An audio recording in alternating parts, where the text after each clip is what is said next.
مساء الخير. تعالي انسي كل طرق البسبوسة اللي عملتيها قبل كده. تعالي جربي من ايديا طريقة البسبوسة دي خطيرة وتحفة وفي حتة تانية خالص، وهتعجبك قوي قوي قوي لاني مش هعملها ولا بسمنة ولا بزبدة ولا زيت، هنعملها كده بسبوسة من غير اي حاجة. طريقة الحلواني اللي ما بيقولهاش لأي حد، انا هقولك عليها النهاردة. بس بالله عليكم بالله عليكم ما تنسوني في لايك وشير للفيديو، ودعوة حلوة منكم في التعليقات ده لو عجبكم الفيديو، والطريقة لو جربتيها هتدمنيها، وهي هتبقى دي الطريقة المعتمدة للبسبوسة عندك على طول. بصوا قد ايه هي دايبة وطرية وجميلة تحفة وطعمها حلو قوي. نبدأ بسم الله ونصلي على الرسول عليه أفضل الصلاة والسلام. عندي نص كيلو من دقيق البسبوسة، دقيق السمولينا العادي الناعم. نص النص كيلو دول انا عايرته في كوبايه، المج العادي بتاع الشاي طلع كوبايتين ونص.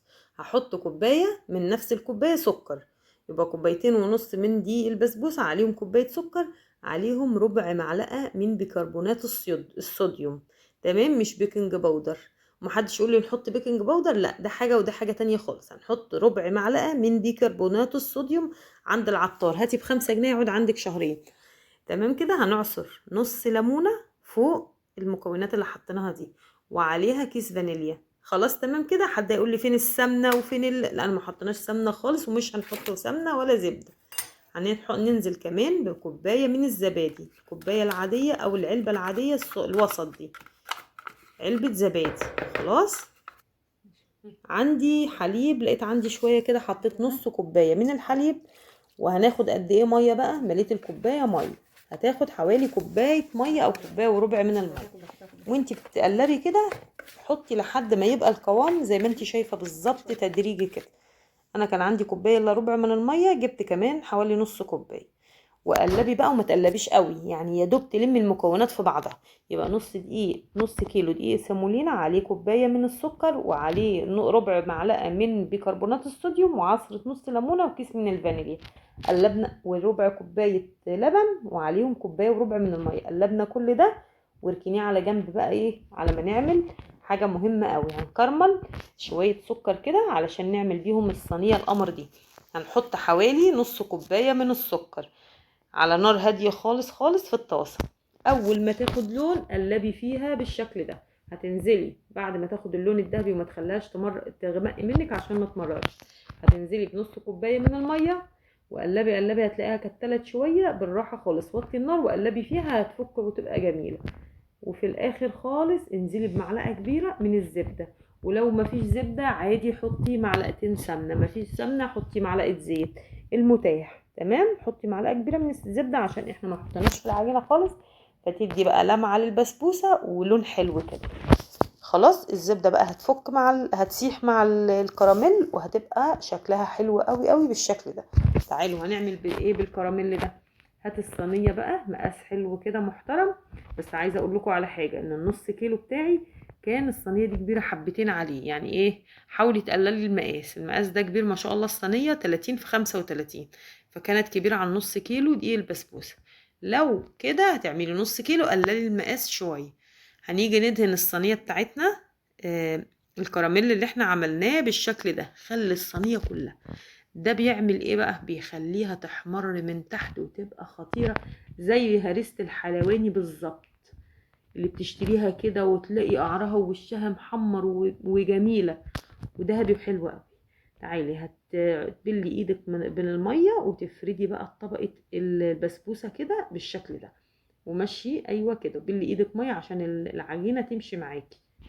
اهو كل ما تبليها ميه بتديلها طراوه كده، والعجينه تمشي قدامك وتبقى حلوه. هاتي بقى باقي الكميه بتاعه الكراميل وادهني الوش. اي نعم هو صعب ان انت وانت بتدهني صعب شويه، بس حاولي بالفرشه كده تدهني وشها بالشكل ده. يا سلام، دي بتدخل الفرن بقى، مش عايزه اقول لكم الريحه والشكل. الوش ده بيبقى كهرمان كده. ادهني وبالراحة مشي الفرشة كده على العايم بالشكل ده، يعني ايه ما تدوسيش عليها قوي عشان الهريسة.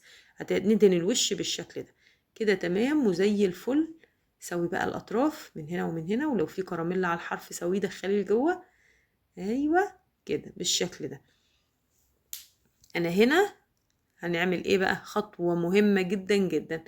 الصينية اللي احنا عملناها ديت تركة، يعني مش قادرة اقولك، من غيرها الصينية دي مش هتبقى حلوة. لازم تدخل التلاجة ساعة زمن. خلاص انا قطعتها اهوت كده، البسبوسة جاهزة عندي وزي الفل. قطعها الخرط اللي انت عايزاها، صغيرة او كبيرة على حسب ما انت عايزة. وبعدين لو عندك مكسرات عايزة تحطي على وشها ماشي، مش عايزة خلاص. انا كان عندي سوداني كده حطيت يدي شكل المربعات الحلوة دي. وخلاص كده جهزي التلاجة بقى كده، فضلها رف وحطيها في التلاجة. مستعجلة عليها قوي حطيها في الفريزر نص ساعة، يعني التلاجة ساعة او في الفريزر نص ساعة. بتخليها بقى تهدى كده وتاخد وتدي مع نفسها وتبقى هريسة هريسة على جد. عندي بقى بعد نص ساعة او ساعة كده مطلعتها من التلاجة، ولعت الفرن خليته حمي قوي قوي، حطيت الشواية في النص ودخلتها. تعالوا بقى نعمل الشربات بتاع الهريسة بتاعتنا. عندي كوباية من السكر عليها كوباية من المية، ونرفعهم على النار. لما يغلوا نحط عصرة نص ليمونة وكيس من الفانيليا. يغلوا بالظبط 5 دقايق، اطفي عليهم، ومعلقة الزبدة بتاعتك الحلوة فوق الشربات يديله لمعة كمان ويبقى حلو. بصوا بقى الصينية طلعت جميلة جميلة من الفرن ما شاء الله، شكلها التصوير ظالمها بجد.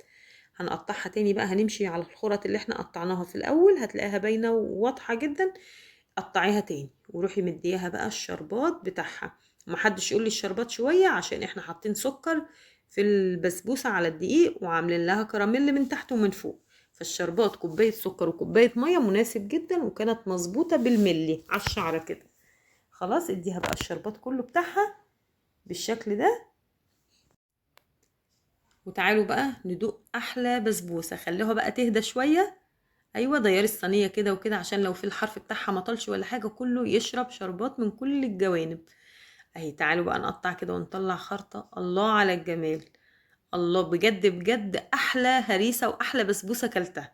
بصوا قد ايه طريه، شفتي طريه طريه جدا. شربت الشربات طبعا، وباين من وانتي بتحطي الشربات باين ان هي ما شاء الله شربته كله، ان هي طعمها حكايه. عايزاكم بقى ما تنسونيش في لايك وشير للفيديو بالله عليكم، ودعوة حلوة منكم في التعليقات. واللي تعمل الوصفة دي او الهريسة دي وتلاقيها حلوة تقولي طلعت معاها ايه وعجبتها ولا لا. استودعكم الله واشوفكم في فيديو جديد، والسلام عليكم.